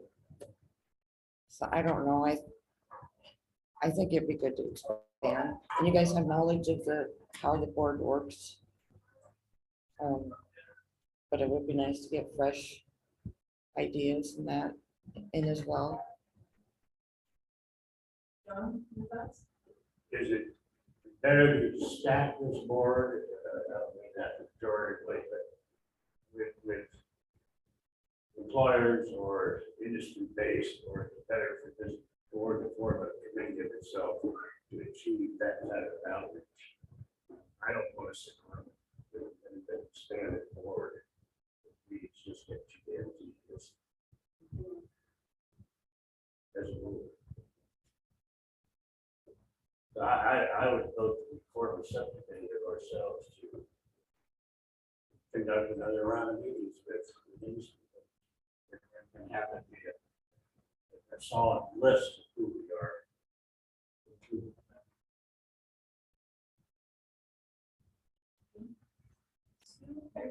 Your thoughts? I love staying informed on what's going on here. I feel like if I'm not on the committee, I won't know what the college is doing. But I also understand, that, I guess my question is, are we as the advisory council doing anything? Or not enough? I felt like we had a need before, but I'm not sure that with the new mission that we have any need. So, yeah. That's my 2 cents. So like, what is our job? Yeah, what is our job? Jennifer? So I agree with that. I don't know. Or I'm not really familiar with the new vision, so I'm not sure exactly how the council kind of fits that and how we can serve that. I understand cheerleaders is important, and all of that. I just don't, with our bylaws, the way they're written, it just doesn't, it's different. So at the very least, those bylaws, and I know I said this last month too, that they have to be revisited. As far as expanding, I mean, I can see I mean, I love diversity, so I can totally see the argument with expanding, but I also agree, the more you expand, more voices, the more tedious, longer things tend to be as far as meetings and things. And sometimes that can clog the drain, as it were, to get things done. So I think before we would even consider expanding, we need to know what our role is. I think that's critical, because if we don't know that, then we can't really make the argument to somebody else who might want to join. I also think we should involve more faculty, because I am not informed with respect to faculty, just because I'm no longer the faculty liaison. So I don't know what the other faculty's experiences are, and I can only speak for myself. So I think we should have other faculty members. If we're going to expand, then I think that might be a way to go, at least initially, Yeah, so. I think the first blush of what our role is, has to come from the person, not from Tom and Angela. Not, we can't make that our role. Yeah, I mean, definitely, for sure. I mean, that's, yeah, I that's think exactly what I mean, We yeah. need to sell your opinion of our work to us. But just to put it here for you. And I have a question, because I agree that it really needs to come from, you guys. I do have a background question, because I shared with Tom before I was on the Gallatin College Advisory Council for the 5 years I was in Belgrade. And it was a massive council.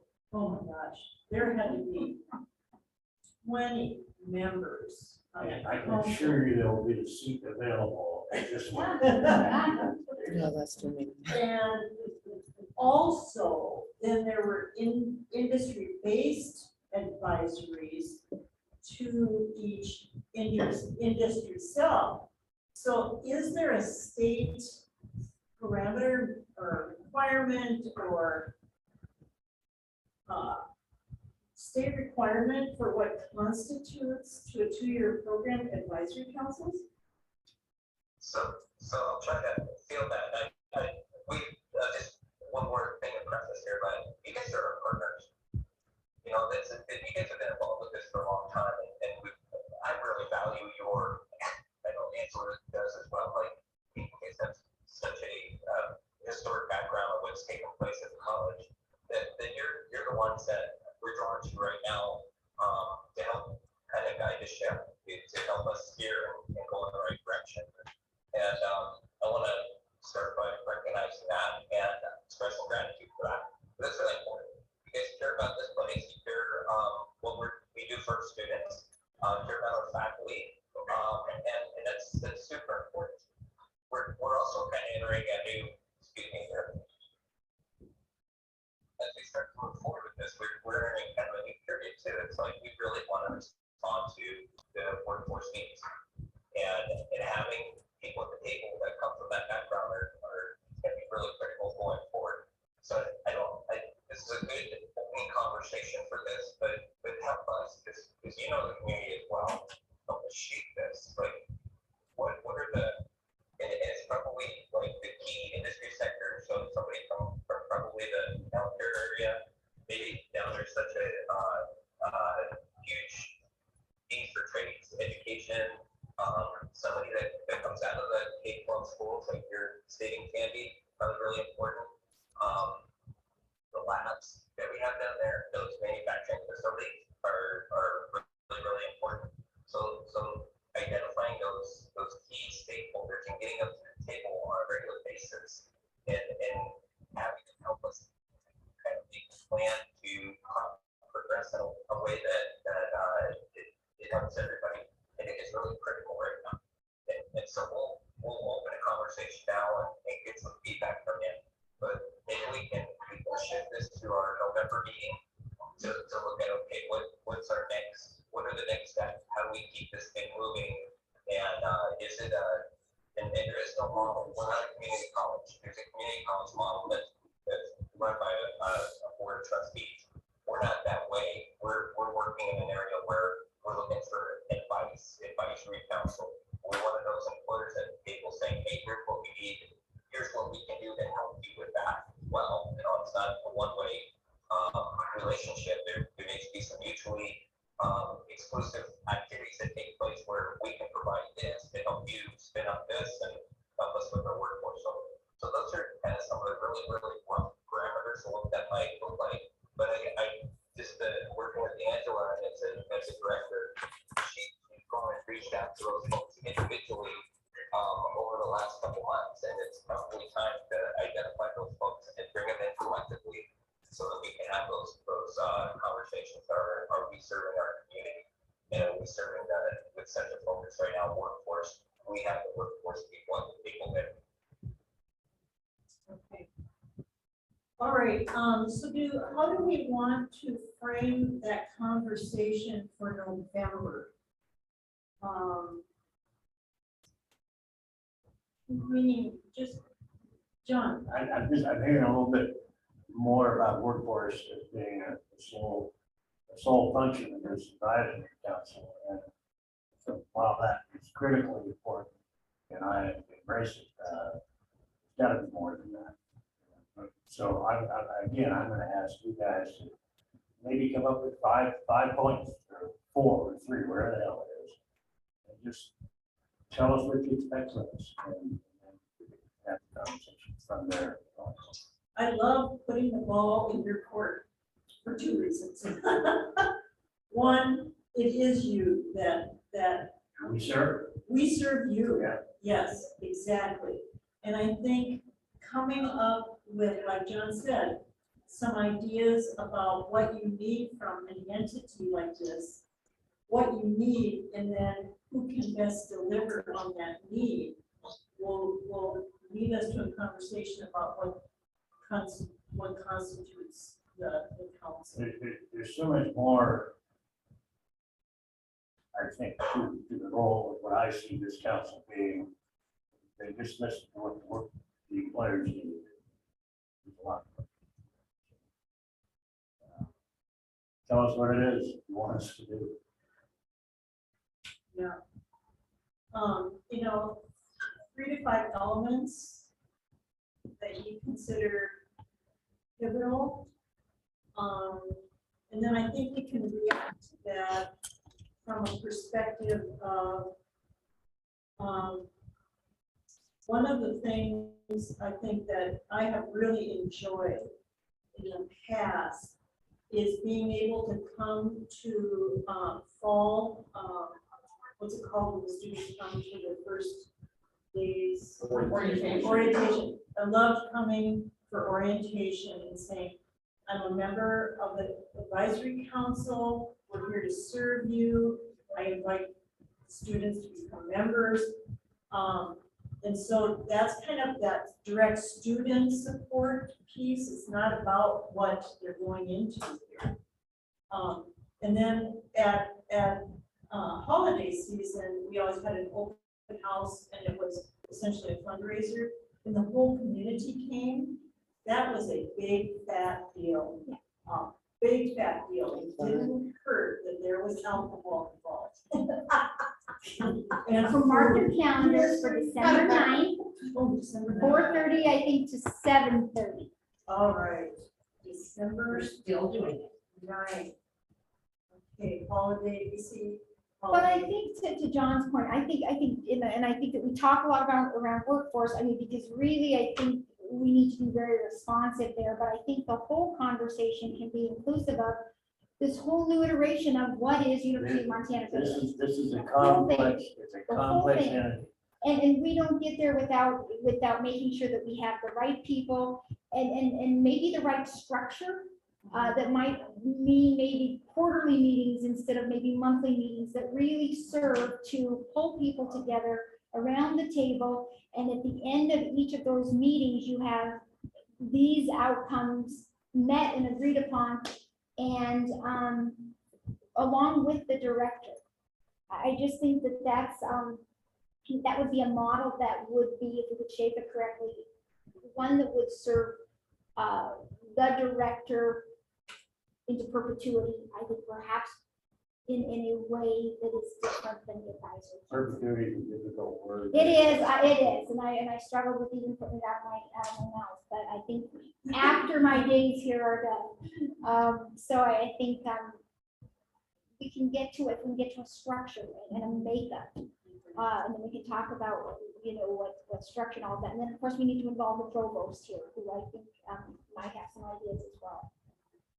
For my part, I've got to feel like I'm wrestling with the complexities of what you guys are up against, trying to look at products, the multitude of products you try to deliver. And if I don't have a sense of how difficult it is, particularly in a place like Raleigh County, to really win over the population, the idea that there is this entity that is really providing opportunity, period. Whatever trajectory that's on, I don't have any interest in making sure Brand Pickens got somebody that's going to hammer it. I also feel like Jen's point about faculty that might be a different structural need that I don't have any reception. When you said that, I went straight to faculty meetings and K-12 studies. Yeah. Right. Yeah, and it's just not the same, but I think that needs, there needs. Which is not to say that it's not important to have that input in this. Right, well, very sure. But in terms of the faculty working out the administration. what they don't do. And I think the challenges of more remote faculty. Right. And in that world, how do you communicate clearly with faculty and essentially field membership? Right. That's really, really Right. hard. So important. And K-12 educators just complain endlessly about faculty meetings, but they always showed up. Because they wanted to be with their colleagues. They want to be connected. And I think that's really hard here. All the words. So that's, So yeah, when we got a half hour, when I saw a window where we could have 3 of our 4 core together, I said, we're grabbing it. You can be there. If you 3 can be there, we'll catch up with the 4th. yeah, I'll catch up with her this it's afternoon. very hard. I think administratively, it's very, very hard. So we'll keep trying. We'll keep Yeah. trying. I think I've had a couple of online meetings where I've had maybe 1, maybe 2. We've tried. But we're gonna keep trying and keep shaking the tree to find the right model and the right design. It's not for lack of trying. We'll just keep working with that. Okay, so to summarize this part, you and Tom are going to try to frame 3 to 5 desires you would have for the ideal advisory council and then function. And we'll talk about that in November. Does that work for everyone? That's great. Well, does it work for you guys? Yeah. Doesn't matter if it works for you, Bob. It works great for us. Okay. I heard about every other one. Oh, sorry. If you could frame 3 to 5, expectations you would have for a council, and the nature of the council, that will help facilitate our November conversation. And my last quip was, that really works for us if you do the work. Well, I so much appreciate that, John.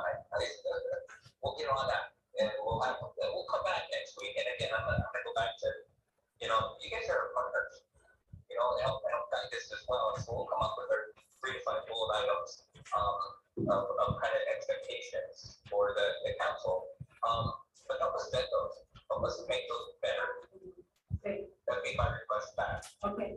We will in November. That are very, I think, tailored. Get it Moving started. To this new iteration. Yes. Very, very tailored, very specific, and I, maybe just a new model overall. Yep. Okay, yes, Can I speak to you about orientation? yes, You brought that up. yes. So, a couple of different things. The orientation that we have always put on is, we did scale it back from an all-day event to a half-day, and we found that we can get more students here rather than a whole day event. In the turn of events, this last go round, what I did was one-on-one orientation with each student. A couple of different things. I had several instructors come to me and tell me that students were more informed, more relaxed, felt at ease, they knew what they were doing, they could navigate the website. How do we one-on-one? I would somewhat, I missed parts of the group orientation because the one thing that students benefited from a group orientation is that when they attended the class, they didn't feel like they were strangers because they knew students already. That being said,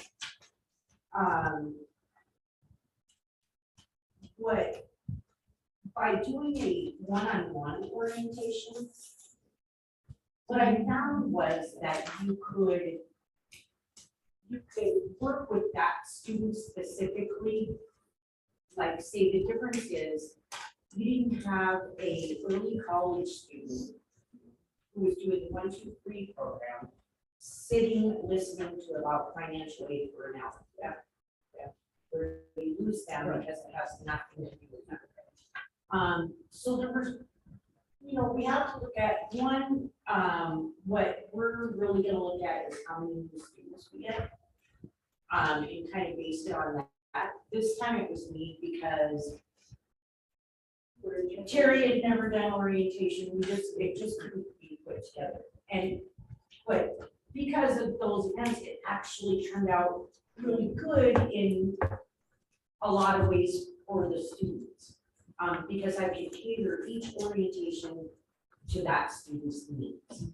How we can twist that and get back into some type of a group, or like you had mentioned, maybe do that and maybe do an open house. Or a new student Type luncheon. thing, or, yeah, A lunch something where- where you could still bring them together and they could still meet each other and learn about other new students so that when they attend class, they're not feeling like they're a stranger. Because we all know what that feels like in school, the first day of school, and you're the new kid. And, you know, nobody likes that feeling, but somehow we need to mesh because there were a lot of benefits from the one-on-one.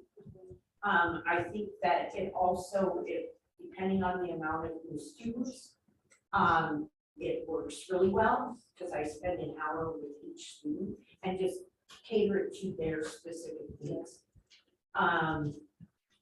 But somehow how we could twist that and get that back involved where you have the students meeting each other. Yeah, if it could be Some kind of mesh. and include faculty. Absolutely, where they can meet the faculty, absolutely. Advisory council, yeah. And How to twist those two different things and get them together to most benefit the students is what we need to do. It was done out of necessity, and we're coming up on another semester, so we need to really look at how we're gonna do this one. Yeah. If it's the same, or we try and quickly, we don't have, the problem is between fall and spring, you don't have that big amount of time. yeah, It's easier after spring to plan some larger events before fall because you have the entire summer to put that together. right. So I don't know what's gonna happen, but I just wanted to speak to you on that basis, that there were a lot of good things that came out of that, but a lot of things were missing also. They didn't meet the faculty, they didn't meet other students. So that in itself, we need to figure that out. Okay, Okay? Mary, would it be difficult to do the orientation but in smaller groups? Well, and I've thought about that too, is maybe separating it out, early college, you know, maybe do 2, regular college and early college, because there's a lot of things that early college don't really need to hear about yet, Right. until they're a regular college student. That's an idea too, is that do 2 separate group orientations, maybe one in the morning, one in the afternoon, and make it a one-day event. That's a good idea. well, I mean, Because we just I- really need to, student-wise and numbers is really how I feel how it should be predicted. It's not, I mean, hopefully that will happen, but you know, if you have 5 or 6 new students, putting on getting everyone here, and putting an entire orientation on for 5 or 6 students is just really not. Yeah. You know, and I'm harkening back to the days when we had 40 students. I know, and it was absolutely awesome. Awesome. And those were some of the times that were greatest, when getting the students doing activities in the gym in the Yeah. morning Yeah. and laughing and forcing them to talk to each other. That is a really great thing. Mhm. Thank So, you. yeah. Okay, all right. So it's in the works, and we just need to look at numbers and timelines, and it may be something that has to be planned sort of bigger for next fall, because we're in a really short time span. Spring, so, yeah. yeah. Spring is hard. But it makes sense doing the ECEs in the afternoon because of school. Right. That just doesn't make sense. Okay, I want to be sensitive to time. It is 12:03. You are going somewhere. So, Tonics. So with that, I'm gonna ask quickly, is there any new business documents, letters of commendation, new babies? Madam Chair, just one item that I just want to highlight. If you see anything in the data, especially as we look at these seats that are available in that column that you asked about, let's think about, send ideas, thoughts my way, because I think at the end of the day, our goal is to make sure that those seats are filled. And so I'm, pouring over that, and I think that there's some signals that I'm seeing there about direction and steps we can take as early as the spring. But if you should glean anything from this, please feel free to reach out to me. Because sometimes it's good to have all of those sets of eyes, and now we have them. So we really appreciate this time today. Okay. Anything else on the part of council members, other folks? Do I have a motion? We do. Thank you. I see the word "please." All those in favor signify by saying aye. Aye. Opposed, same sign, motion carried.